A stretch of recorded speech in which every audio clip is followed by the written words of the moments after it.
What up, everybody? Scuff D here. And wow.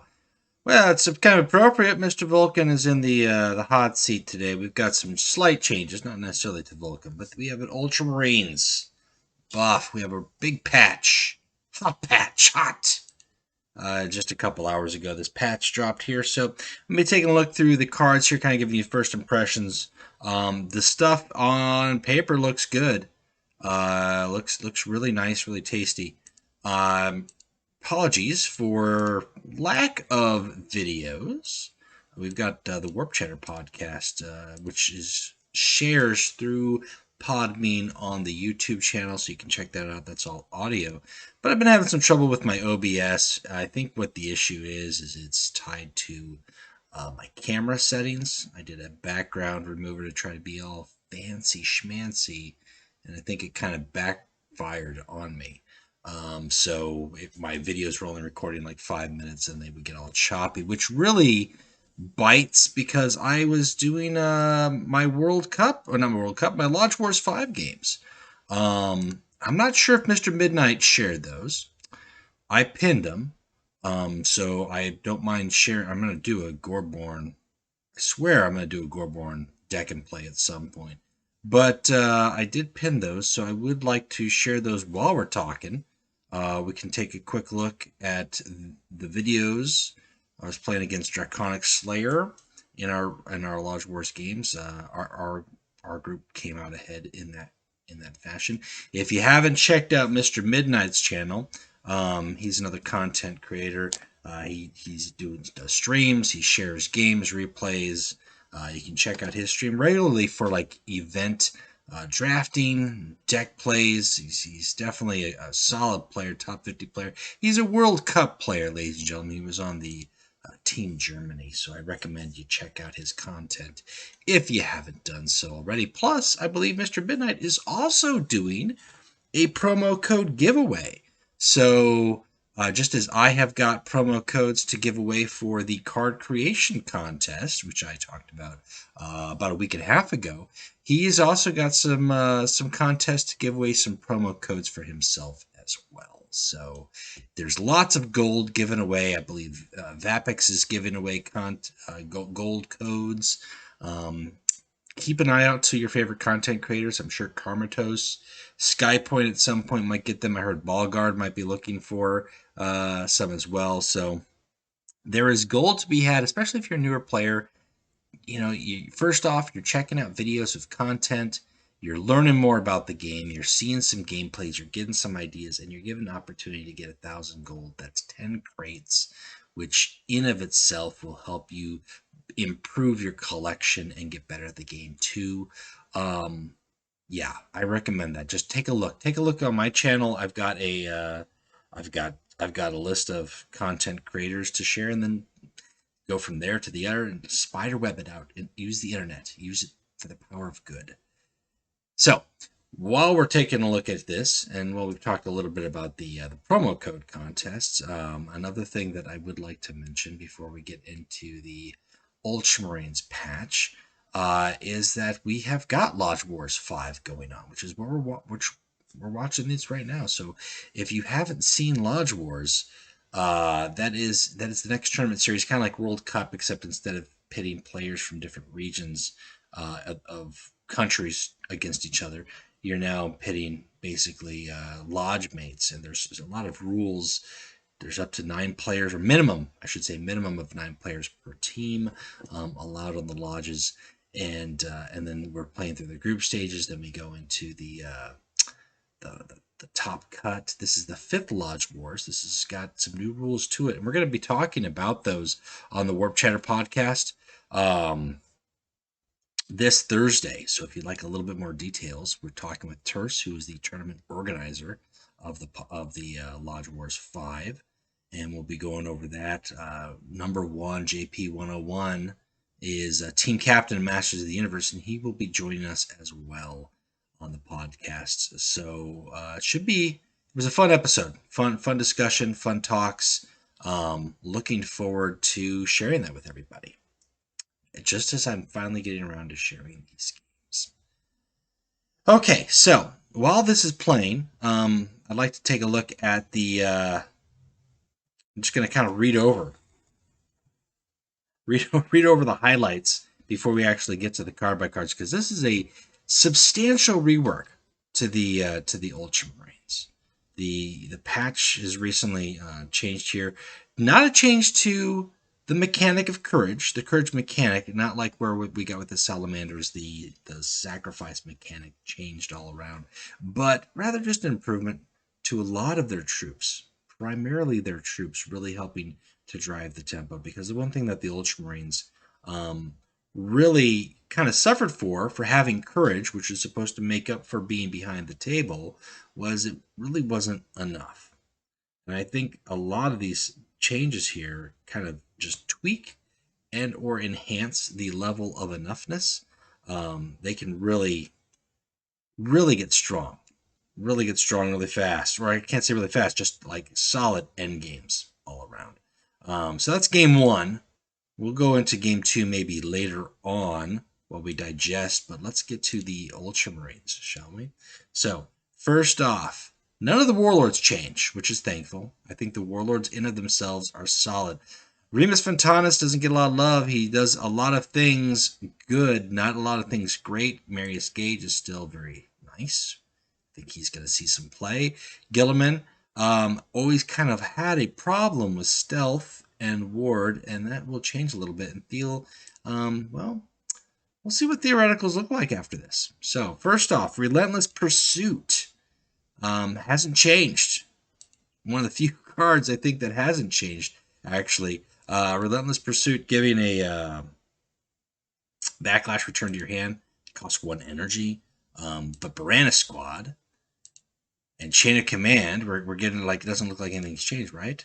Aha! Now that's where you get wrong, because Retribution Strike is actually now a courage tactic. Deal 2 damage.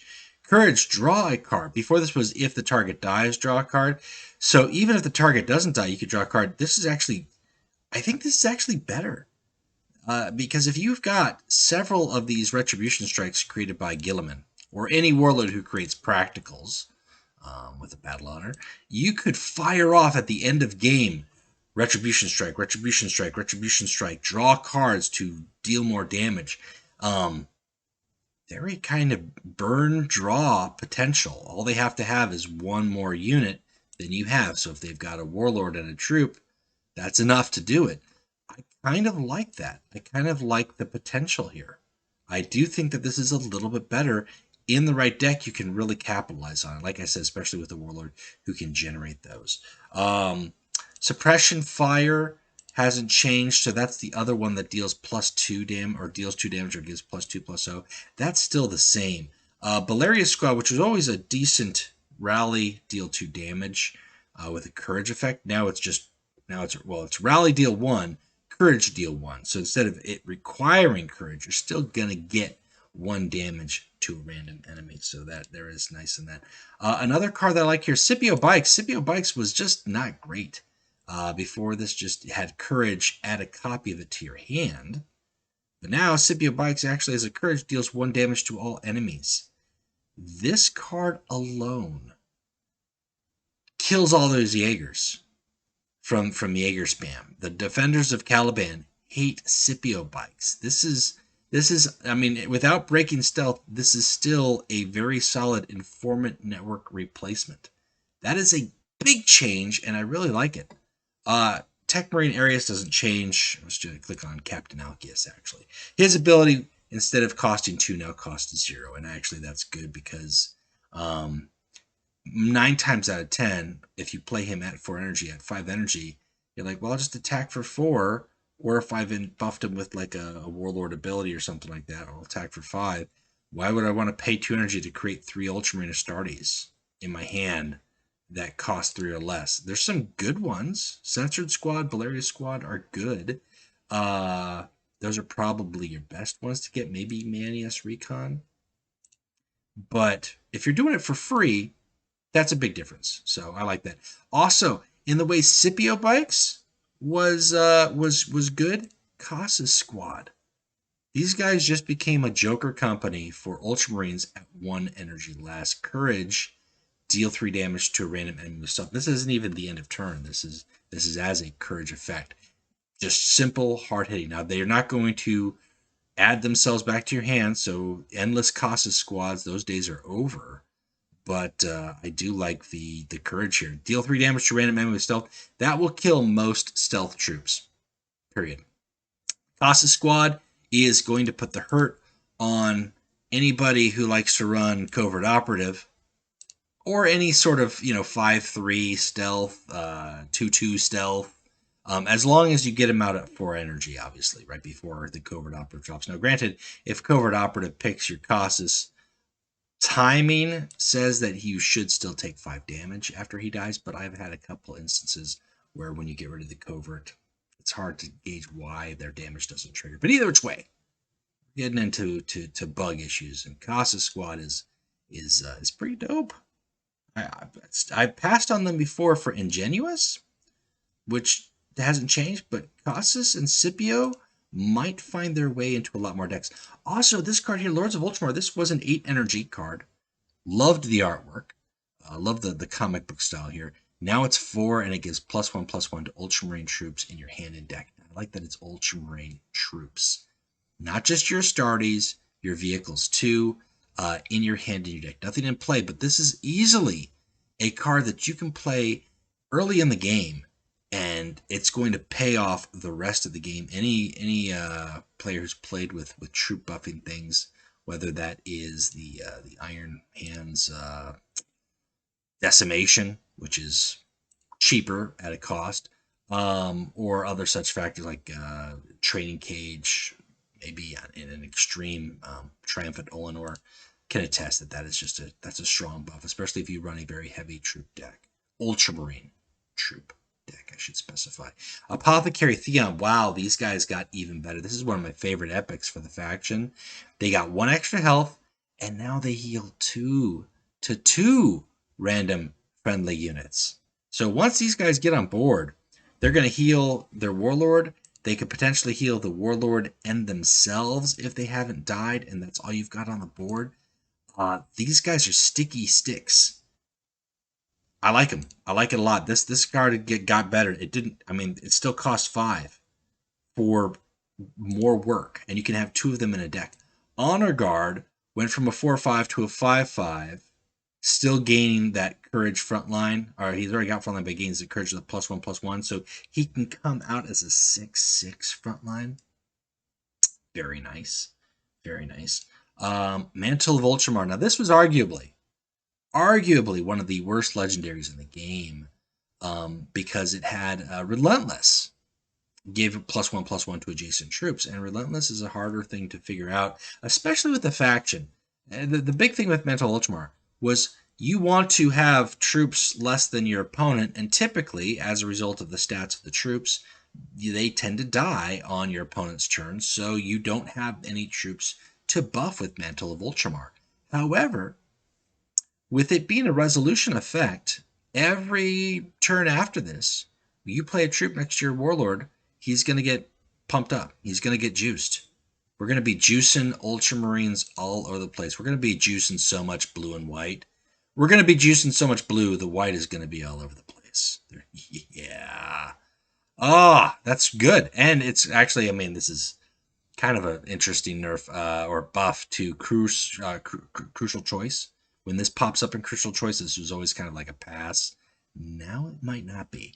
Also, just as an Imperial Fist, I kind of mentioned this to somebody else in chat in Discord, but a lot of critics of Stalwart Defenders as an epic often said, this is terrible. It's not fair that this epic is way better than Mantle of Ultramar. It has resolution, get Bastion 1 to all your troops. Well, now, the Mantle of Ultramar is better, and I will say why it's better.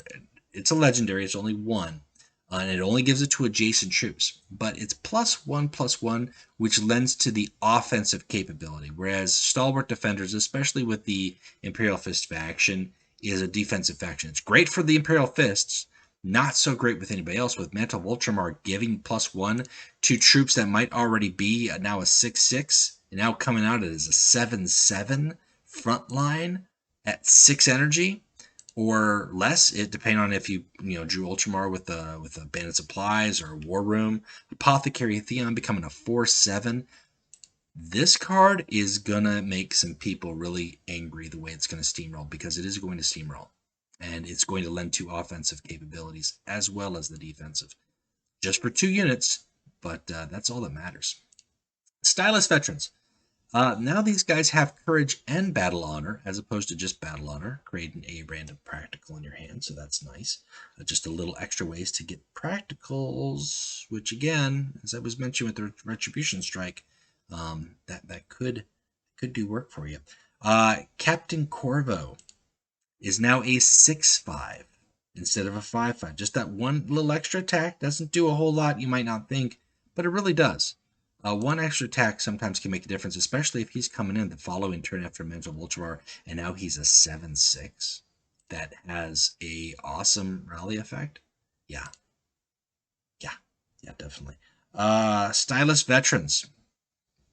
We talked about those guys. Ancient Kratom. Now this one I'm not gonna play with too often. I mean, Courage gains +1/+1, which makes him a 9/7 frontline. That's good. I think that's really good with like a Gilliman deck, where you're aiming to go into his Reckoning form. But that's not bad. I mean, it's a minor buff. It's something that he didn't have before, so we'll take it. Wrath and Betrayal cost 1 less, which it does the same thing, but it does it for 1 less, which actually really helps late game to combo for a lot of things, whether that's playing down troops, adding more tactics into the mix. This just got better. So if you liked Wrath of Betrayal and you were kind of always on the edge with it, stick one in your deck. If you're playing with Wrath of Betrayal, you're going to have a good time. Captain Mindsander got better. Why? Because now adjacent units have +1/+0, which is always great, because 9 times out of 10 you would throw down Mindsander and maybe he would be next to a troop, or maybe he would be usually the only troop, and then he just basically would just have the Courage effect, which is great for a turn, but that's all it does. Well, now you get Courage effect, and you just gave your Warlord +1/+0. Your enemy Warlord has -2/-0. It's a great time to go on the offensive, and you also have a 6/7 that is giving that buff all the time. So that's really great. That's a solid buff. Stellic Atheon, huge buff here, and it's very distinguishable. I mean, Courage, destroy the enemy troop with highest attack. Before it was destroy a random enemy troop, which you could generally manipulate to destroy, but sometimes you didn't have the choice, or sometimes it wasn't effective, and you'd be stuck with Stellic in times when you wish you could play him. Now you're going to guarantee to get the best value you can hope for in destroying the enemy troop with the highest attack. So there is that. So he is better in that regard.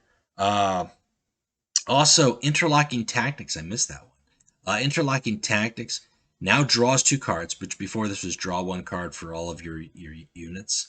For it's like, why? Now you're paying 3 to draw 2, but it's Courage. You can get rid of stealth with a random enemy, which is great.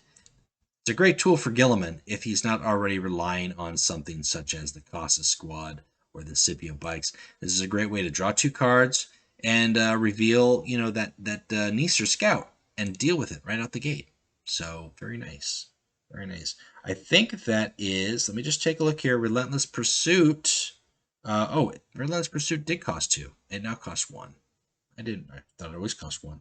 I think that's it. I think that's it for the Ultramarines. That's a lot of cards in the Ultramarines. Now, a lot of the low cost cards don't need buffs, don't need anything, because you're generally playing with the higher end here, the 4 and plus, and now tools are in place to make your 4+ guys stronger than ever. I mean, think about Lords of Ultramar gives +1/+1 to your Ultramarines troops deck. You play this first, then you play Mantle of Ultramar. Now you've lost 2 turns, but the Ultramarines are great from coming from behind.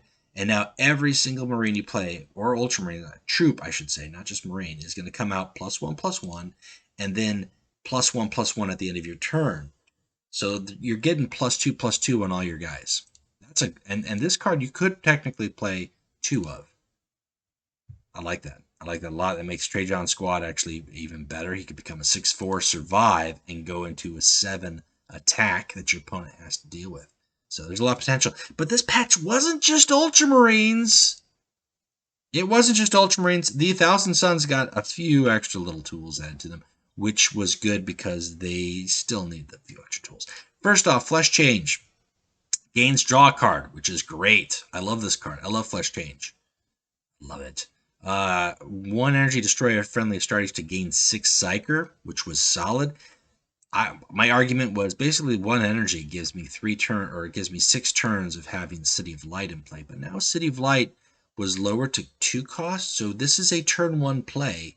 So City of Light and Flesh Change could vie for spots in your deck. I don't think either which one is a wrong one to have. They're really good. You could have, why not have both? If you really want to go into Psyker, the intention of this patch here to add a few more Psyker elements, Psyker juice, if you will. Get that pink Psyker juice all over your mind out there and give them potential. Because before they got capped, the troops became the shining point. The Psyker was like, maybe you might throw a couple psychic abilities in your deck. And now this, I think, gives you a little bit more options to actually get some psychic in there. Like, for instance, here, the, not Paredes? No. Yeah, Paredes Squad. Paredes Squad, as a rally, gains precognition to your next turn. And they're Psyker too. So this is a good turn 2 play. This has got good options. I mean, they're low ability. They're not great. You might think 2/3 is not. But if you're running Quick Blood, then the next turn they become a 4/5 with Psyker 2. And that's actually free. I mean, you can make them a 4/5 on the same turn they come in if you really wanted to. I would probably hold off on it, but that is an option. A Munis Squad. These guys here now have a rally gain 2 Psyker, which is great for a 4/4. Unstoppable. Just an extra little something. Not a lot. They're not going to give you Psyker any more time after that, but that first Psyker 2, that's usually why I've been running Calmech Squad. So for this rally, but if I can run a 4/4 for the same effect, I might pass on that 2/2. They also increased the Psyker for Penthu Dash, which is nice. Because at the very least, he should be able to use his ability with his own powers, with his own juice. So that's nice. I'm okay with that.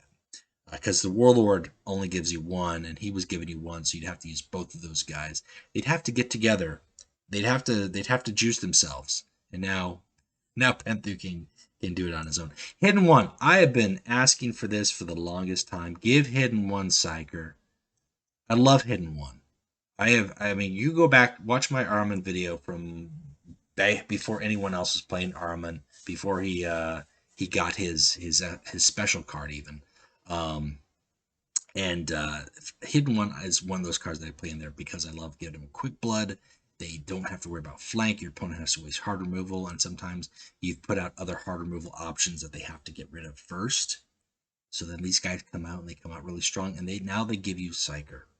I don't need to use this ability. I will never use this ability. I still have yet to use this ability for the hidden ones I play.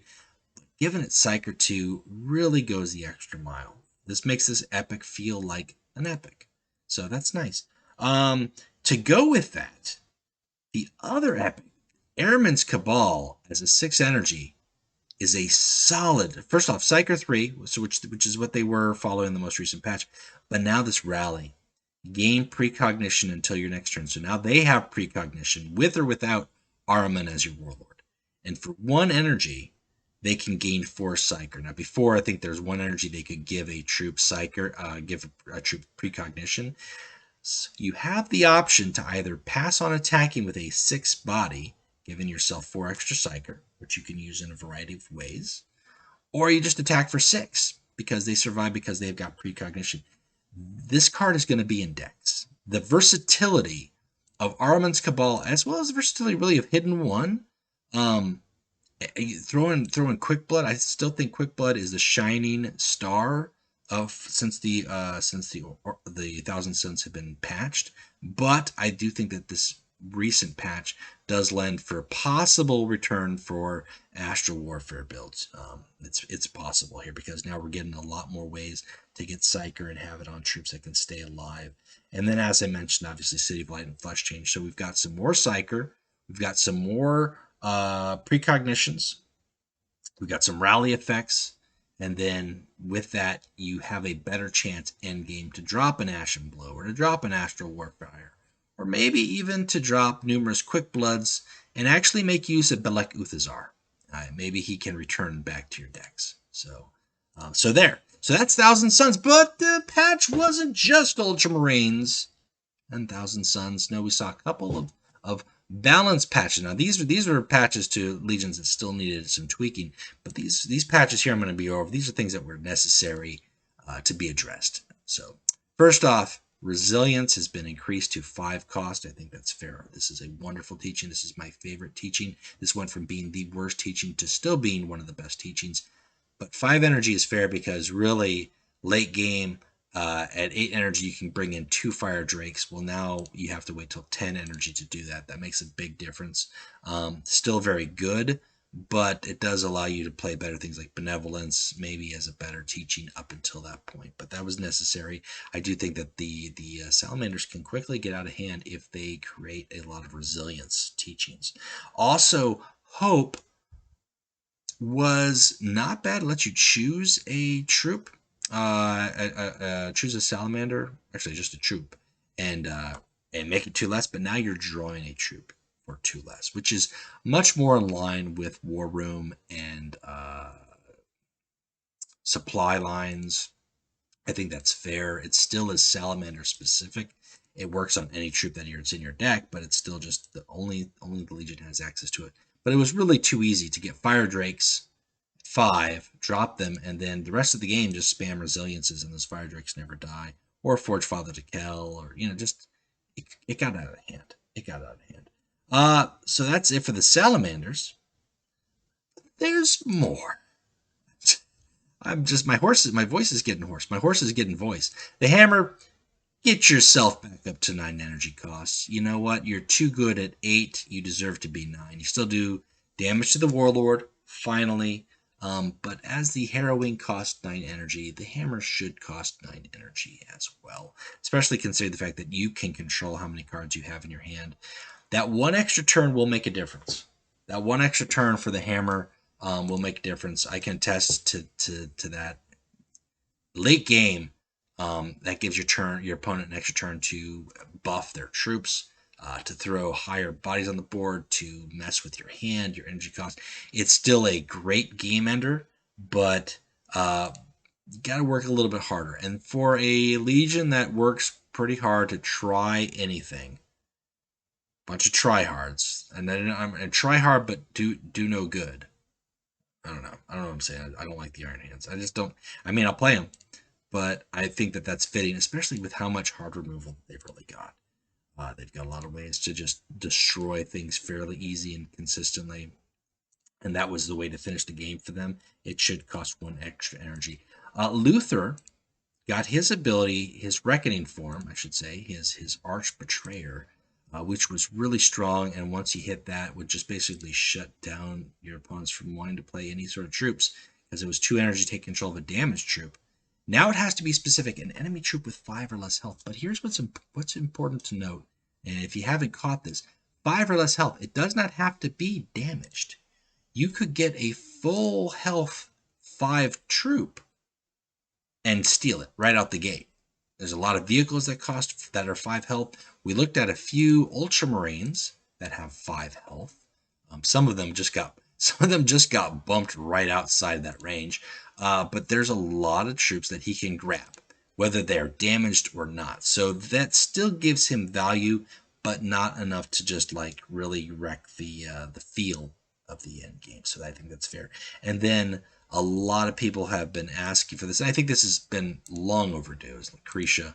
I love her passive for troops costing 1 less, but thematically, this worked for Mechanicum, it worked for Chaos, worked for Demons. The big problem with it was working for Kazdrak. Bringing out Kazdrak as a demon for 1 less, and he doesn't have a huge maintenance, so he comes out at 4, and maybe even 3 if she's already played a couple of these Priests of Old Faiths. And then she's got a board that's out of control. But thematically, as an Imperial Army Warlord, she should be in charge of infantry, not in charge of demons. And this works a lot better. She still has the same active ability, but the infantry, I think, is going to help scale her down considerably. She can still get out of hand. She can still swarm you if she wants, but she's not going to be able to use Kazdrak on 4 energy. She has to play him at 5, and I think that's fair. Mechanicum. Whew, man, we're hitting all the factions today, baby. Forbidden Protocols still gives a powerful random buff. You can't see it because it's hidden behind Scoria's eyes, but Forbidden Protocol no longer gives Bloodthirst. That is an important thing because Bloodthirst with the +2/+2 ward, survivor, that's just the end of game. And now Forbidden Protocols can still give some great buffs. It can still give ward. It can still give survivor. It can give terror, unstoppable, +1, +2, +3. But it's not going to give Bloodthirst, and I think that feels a lot more fair, so that's nice. It's still a very good tool for vehicle-heavy decks, but it is not a potential win con in of itself. And then last but not least, speaking of potential win cons, man, this is a hot patch. Khorne's Favor. This card finally feels like it should, because before it was just ridiculous, and then after the patch it was just ridiculous, and now it's rightfully ridiculous. Your Warlord gains Bloodthirst and +1/+0 to your next turn. That's it. Nothing spectacular. Could be very useful with some factions who act again. Some factions who have ways to act again. Some factions who have warlords who can act again. He only has act once more. I should clarify that, but at the same time, it's like a 2 extra energy wolf claw. So there is that. But it still is a good card, but it's not deadly in the hands of Karn. Karn already has Bloodthirst. You're basically just giving Karn +1/+0, and if Karn wants +1/+0 for 5 energy, he'll play Goreborn, or Gorechild, I should say. So I think that's fair. I think that's finally a proper fix for that. So that's it, guys. That's a hot patch. It's gonna be very interesting to see how these things shape up the game scene, especially the Lodge Wars as it's up and coming. So I'm interested in hearing what you guys have to say. What your thoughts are on this patch. What are you looking to play? Are you going to dive into Ultramarines? Are you going to tweak some of the decks? Maybe get into Thousand Sons? Whatever it may be, I'm probably, now that I've got my camera issue fixed, I'm going to be getting, well, when I say camera, I mean I just turned my camera off. But I'll probably be doing some decks over the course of the next couple of weeks with those guys, and if I find some good stuff, I definitely want to share it with you. Before we go, though, I did promise you Game 2 from the World Cup, so let's go ahead and do that. Well, I keep saying World Cup, and I really mean Lodge Wars 5. So I beat Draconic with Luther. My second warlord was Rubio. So let's go ahead and take a look at that game, and I'll kind of leave you guys with that. Felt pretty good. Felt pretty good to do this one today. So it's a good opening hand. I'm not gonna lie. It's not the best opening hand. This could be one card better, but otherwise feels really good. Covert, Chosen, Counterattack. What's not to like?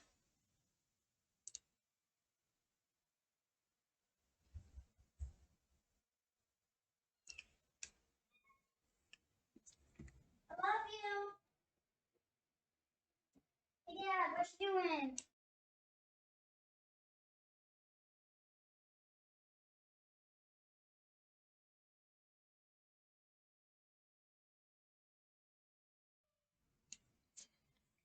That's right. We love you very, very much.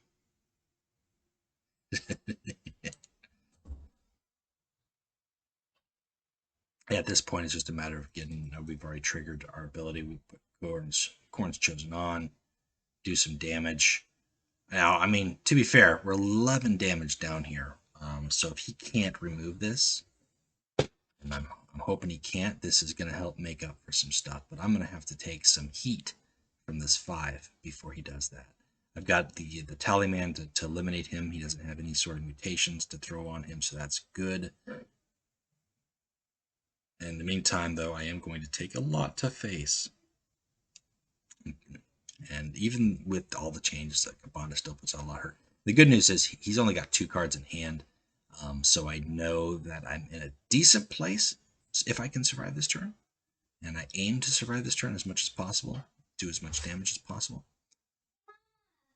And the only way to do that really is to hit hard and fast and make the most of my board as much as possible. It evens up the board state. 7 energy difference, 7 life difference as opposed to 15, I think, going into this turn. And then I go for my ability here because that gives me an extra 4 lethal. Putting Kaid down wouldn't do anything to give me lethal. And I think he was hoping for flank, and he didn't get flank, so that will do it. That's why I do the Psionic Fury. Right there is 2, 4, plus the 6, and that's my Warlord's ability. Boom. That'll lock it. And that was a good game, and we moved on. And so we are going to be going into week 4 of the Lodge Wars 5. Hopefully we'll be able to bring you more games. And again, check out the other content creators to check out the games that they're sharing as well. And that's it for me, guys. Thank you for checking that out. Thanks for any comments. Be sure to like, subscribe. If you haven't done so already, spread the news, spread the word. And be sure to check out the Warp Chatter podcast. We do that every Thursday. If you're interested in being a guest on that, be sure to hit me up. Until next time, keep playing Legions.